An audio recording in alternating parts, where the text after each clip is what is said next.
Talk with Pete. I first met him when I had a chance to visit Belgium, and it was a lot of fun. We actually went out for dinner and got a chance to get to know him, look at his portfolio. Great work. And he's a man after my own heart. He uses a lot of different tools in his workflow, but he has some great ideas of putting it all together, an incredible sense of color, all sorts of other things. And I look forward to his tutorial. His imagery is just outstanding. I think you guys are going to enjoy this. So let's welcome Pete to the program. Can you tell us a little bit about yourself and what type of photography you are most into? Okay, well, good evening, first of all, and congrats on your launch marathon webinar. You're doing great, guys.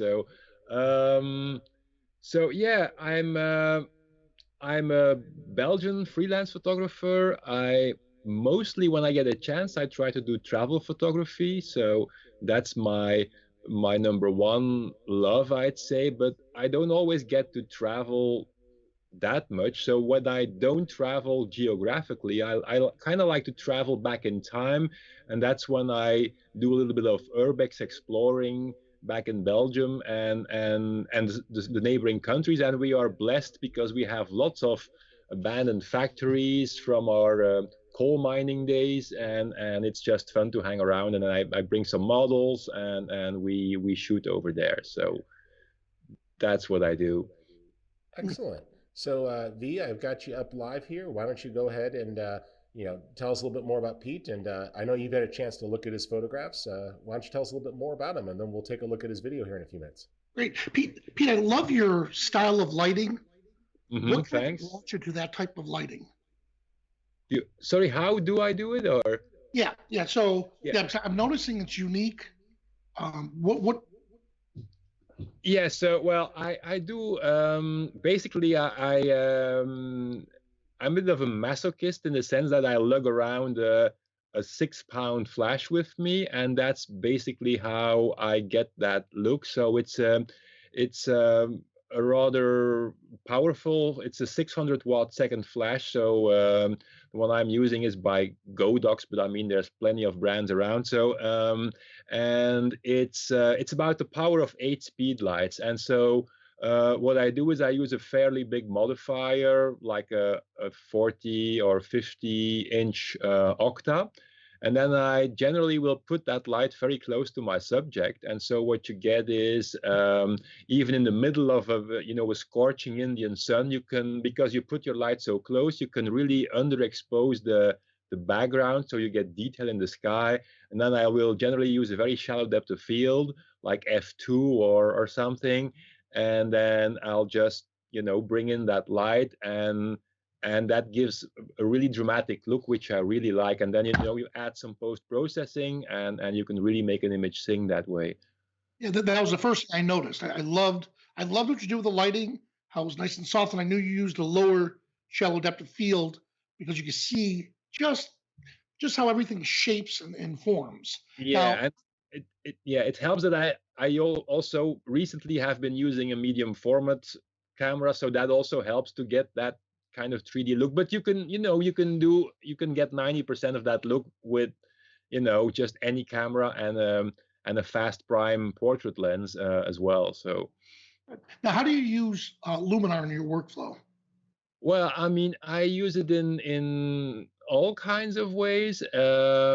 Like for example, I really love the new AI structure, because like places in India, Varanasi, where I like to go, that place has structure written all over it. So, but the problem is, it you sometimes it's easy to overdo it on people's faces. I mean, the people, especially the elder people that I'd like to photograph, they already have a pretty weathered face, so I don't want to overdo it. So what I love about like AI structure is that it brings out the texture in the background, but it is very forgiving on the skin, and especially like with male models, I mean, you could even add a little bit of sharpening to the skin, but with female models, you definitely don't want to do that, or they'll sue you or whatever. Yeah. Isn't Yeah. that funny? Because that was my first, when AI structure came out, I was like, oh man, my sports grit look, I use it on the skin and it wouldn't allow me to do it. And then it made Hmm. sense. Oh, the detail enhancer. Yeah, That was perfect. And then of course with our portrait, smoothing out the skin first and then applying it. I just love how Skylum put the tools, brought exactly. people. Yeah. And like another thing, I actually, because I told you guys that I would love to come on the webinar, but I could only do it tonight because I was actually doing a Photoshop workshop today. And the thing is, so it's a Photoshop for Lightroom users workshop. And the funny thing is, so I showed the participants, amongst others, how they could, swap out the sky in Photoshop. And it took 10 minutes to show them that. And then I told them, but there is an alternative. And I did a quick demo of the new sky replacement, the AI sky replacement. And that was just, that people saw that and they said, now, why would I want to do it the other way? Well, I told them, you have a choice. This is a great plugin. And I did the same thing with skin smoothing. So I showed people in the workshop today how frequency separation works, and that you need like an action and half an hour of patience rather to get it right. And then I showed them, but look, if there's an easier way that you can do the new AI skin enhancer. And so for those reasons, like skin enhancer and texture and sky replacement, those alone, I mean, for me, are worth the entire price of the app, I think. And that's you hit on a good point there, and that's one of the things that's important here at Skylum is we want people to be able to use Luminar to enhance their workflow. So I use Photoshop all the time too. It's a big part of my workflow, and you can use tools like their face aware liquify, but then you Yeah, can still combine that with the ability to do the great portrait enhancer tools. These things work yeah, hand in hand. You can well, run them both as smart filters. If you are Photos for Mac exactly. OS or you use Capture One, all these tools are going to work together. And that's important to us. We feel But that Luminar can help every photographer. And, Pete, you've been given some good examples of where it saves you time or, lets you experiment more. Like one of the things I yeah, think is important to realize is it's not that you're unwilling to do the hard work. It's that if you can go through 5 or 6 different options in a few minutes, as opposed to spending 10 minutes on each one, this just helps you exactly. be more creative, right? One feature I actually probably like even more than the skin enhancer is the face light tool. That's just amazing because even with my big, bulky, powerful flash, I sometimes run into situations where I just don't get enough light on my subject. And then normally what I used to do before that is, throw a radial filter on the face in Lightroom and then increase the exposure. But then if I have 10 images of the person in different parts of the shot, then I need to, do that on 10 separate instances. Whereas now I can just run the face light tool and be done with it, and I can even put it into a preset or a look, you guys Look, call it, but so uh, you nailed it there. The cool thing about Facelight, guys, is it uses AI to find each face and then lets you add light to just the face, not the hair, not the background, no, no spill, no masking. no, This it's is it's incredible. When I wonderful. I saw mean, that, it was like no need to actually pay somebody to walk around with a reflector. It's more accurate than any reflector I could use. that too, yeah. Yeah, I don't Good. like to use So reflectors you for got to that go ahead, reason, sir. because people, you have to have a really good assistant who knows what they're doing. A light, like a flashlight, anybody can hold it, and if they tilt it 5 or 10 degrees to the left or the right, you still get enough light on your subject. But with a reflector, if Mhm. your assistant doesn't know what he's doing, he might be lighting the moon instead of your subject. So yeah. So you got a tutorial for us. What are we going to take a look at here? Yeah, well, I actually wanted to do something about maybe a feature that is a little bit forgotten, in the sense that, I'm sure there's a lot of tutorials, I was sure that there would be a lot of tutorials about all the new features, like the skin enhancer and the texture and stuff. And so for that reason, I wanted to touch on one of the other features that was actually already there in Luminar 3, but that's easy to forget, and that's the whole layers thing. So, I mean, one of the things I like about Luminar is that a lot of people who follow me, they are Lightroom users because that's how I got started as basically a Lightroom trainer. And so I have a lot of people who are still on Lightroom 6 because they don't want to, you know, go over to the subscription model. So very often these people, they won't have Photoshop, or they will have a super old version of Photoshop that doesn't run on their computer anymore. And so for these people, it's important to know, I think, that if you get Luminar, whether it is as a standalone or as a plugin, you have some, well, I would say not basic, but some intermediate layer functionality in there. And in my tutorial, I show two examples of that. The first is actually also a lighting, a flash example, where I had two different people that I photographed with the same flash.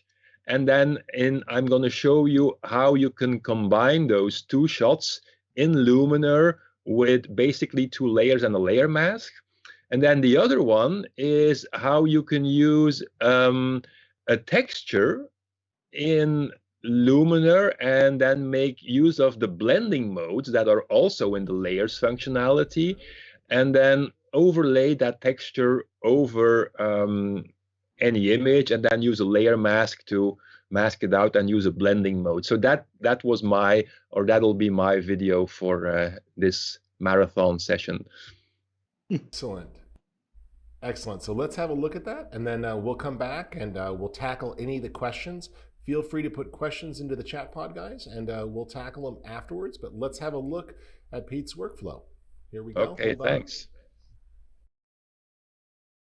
Hello everybody, Piet here, and in this little demo I want to show you one of my favorite features in Luminar, especially for people who don't have access to another layer capable app such as, for example, Photoshop, or who think that Photoshop is way too intimidating and too confusing. Well, you've got some really cool layer functionality built into Luminar itself, which you can access either in Luminar as the standalone app or also in Luminar in the plugin version of Luminar. And one of the things that I often use layers for is to combine two images after the fact when I'm shooting with flash. So for example, here's these two gentlemen that I wanted to photograph in India a while ago, but I only had one light with me and I wanted to light both of them separately because I wanted some very dramatic light on them, and for that I wanted to put my light really close to them. So I couldn't do it just lighting both with one light. Also, my light wasn't powerful. So what I wound up doing was light one person separately. In fact, in this image here, the image on the left, the other guy hasn't even arrived yet. And then I put my camera on a tripod, and then I lit the man in the back separately. And so what I can do then is combine both in into one image. And so I'm going to show you how that works. So you pick either one of the images. For example, let me pick this one now. You go into the edit part of Luminar, you go to the layers and you click on the plus icon to add a new image layer. And then you have to navigate to wherever the other image is on your hard drive. And in this case, it's the 8321. So you kind of have to take note of that. And then it'll be added on top of that first layer, as you can see. And now the only thing I have to do is go to the edit mask, and I could either brush this in, but there's even a simpler way, and that's to just use a gradient mask. So I will click and draw a gradient from here to here. And as you can see, I've now simply and easily gotten the best of both images into one final image. And now I can continue to edit this image if I want to. Now for that, I have to click on the plus icon here again and say that I want to create a new stamped layer. So basically like a merged layer. And then I can go into that stamped layer and I can continue to edit that. For example, what I'll do is I'll go in my AI enhance, which is another filter I obviously very much love. I should say tool, by the way, because tool is the new wording for what used to be filters. Now I trust you get what I mean. So let's bring that up to like 30, and then I'm gonna go into the AI structure tool, which is another one I really love because I want to emphasize the grit that is so paramount in these little alleyways in Varanasi here. But I don't want to overdo it on their faces, and that's what AI structure automatically does for me. It protects the faces and the skin tones, right? So that's really cool. And then finally, I just want to maybe take off the saturation a little bit to give the image a little bit more of a washed out look. And I'm done basically. So that's one feature that you can use layers for. And let me show you another one, and that has to do with when you shoot more in a studio type of environment, that you can actually I like to shoot on a gray backdrop because if I do that, I can always add in a different texture anytime I want after the fact. So let me show you how that works. But first, I'm gonna go into my edit pane here, and I'm gonna use a little bit of Accent AI to bring out the texture or the shadows rather a little bit more in this steampunker's clothing. And then I'm gonna go to the layers palette. I'm gonna click on the plus icon, and I'm gonna again add a new image layer, and this time I'm gonna choose a texture, and this is one of my texture packs, so I'm just gonna look for a cool one. Basically, oh, I kind of like this one here with all the rust and stuff, so let's add this one. Okay, and so the trick now is we will have to do some masking, but the masking needn't be perfect, because what I will do is I will change the blend mode of this layer to either overlay or soft light, and I think in this case overlay works better. And then I can go into the edit mask functionality here. I'll pick a brush, I'll click on erase, and then I will carefully start to paint over the face and the rest of his body to remove. Now maybe I'm gonna take the softness down a little bit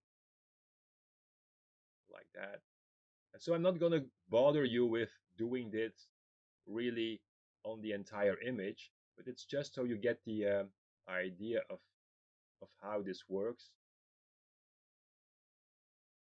And so basically you just brush away the effect of the layer and the blending mode on the entire person. And the trick is, because of this blending mode, you really only need to pay attention to the highlights, not so much to the shadows, because in the shadows the texture almost doesn't show up because of that blending mode. It's really only a matter of like like you can see here, uh, being careful with the highlights in, right? So again, I'm not gonna do this completely. I just want to show you the general gist of it. And then what I can still do, for example, is I can now separately, if I want, I can still work on that texture. For example, I can make it a bit darker by going into the light panel. Now, if I want to finish off the entire composite image, then again, I would have to go to my layers panel, create a new stamped layer, and then maybe put some AI structure on this again, right? Something like this, or maybe um, add a bit of a preset or whatever. So that's just the quick idea of what I wanted to show you, how you can do some really cool and interesting stuff with Luminar's built-in layer functionality. Thanks for watching, and I hope to see you again some other time. Bye bye.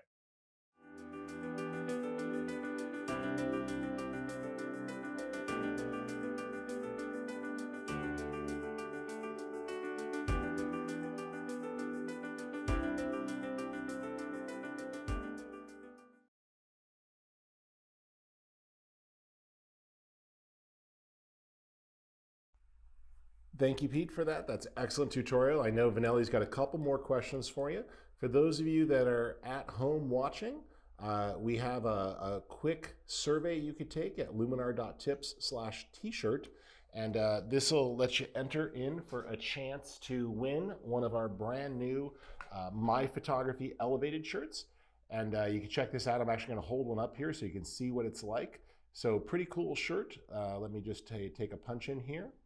Hold on one second. So this is what it looks like. So on the front, you got My Photography Elevated, which is cool. On the back, it says Team Luminar, and then you got Luminar on the sleeve so people know what team you're on. So awesome. We'll be giving away some of these. We'll leave the drawing open through the evening, and tomorrow when we get into the office after we've taken a long nap and we can look at numbers and spreadsheets and screens, we'll randomly draw some winners and we'll reach out to you guys for those prizes. We're also going to go digging through the drawers and see what other cool Skylum swag and Luminar swag we can find. So we might throw a few extra things in the bag, or if I find something cool, we'll draw a few extra things. So we appreciate that. We've also been giving away a ton of freebies, so I hope you guys have had a chance to check those out. Our last one here tonight is this street color pack.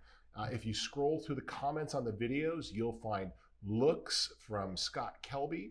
He made an excellent set of looks for us, and we had another pack in there of looks, so 2 packs of looks, plus a great pack of clouds from California from Evgeny. So Ev was on earlier. He was the co-founder of 500px and a member of our global team. But to wrap up with our last guest, before we just do sort of a ask us anything, we'll tackle the questions. We're going to go back to Pete and Vanelli here. And V, I'm sure you got a couple more questions. I know that Pete's work is just so outstanding, and I know you're into portraits as well. So go ahead and pick his brain a little bit. And if you saw any great questions in the chat pod that you could throw out, feel free to do that as well. Gotcha. You know, it's interesting because during the break, you and I were talking about getting an intern or an assistant.